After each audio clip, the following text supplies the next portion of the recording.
নমস্কাৰ সকলোকে স্বাগতম জনাইছোঁ। এক শোকাবহ পথ দুৰ্ঘটনা। বিদ্যুতৰ তাঁৰৰ সংস্পৰ্শলৈ আহিল যাত্ৰীবাহী এখন বাছ। বাছত বিদ্যুৎ প্ৰবাহিত হৈ মৃত্যু ঘটিল দুগৰাকী ভাতৃসহ ৩জন লোকৰ।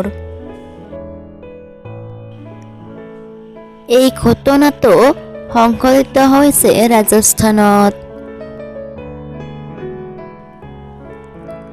বাছ দুৰ্ঘটনাত ৩জন লোকৰ মৃত্যু হোৱাৰ লগতে ৬জন লোকৰ বিদ্যুৎপৃষ্ট হৈ আহত হৈছে। আহতসকলৰ মাজৰ ২জনৰ অৱস্থা গুৰুতৰ বুলি জানিব পৰা গৈছে।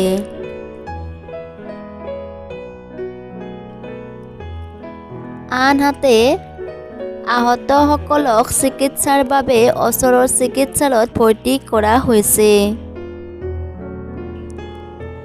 জানিব পৰা মতে বাছখন চলি থকা অৱস্থাতে ৰাস্তাৰ ওপৰত থকা বৈদ্যুতিক তাঁৰত স্পৰ্শ কৰাৰ ফলতে বাছখন বিদ্যুৎপৃষ্ট হয় আৰু এই ঘটনাটো সংঘটিত হয়।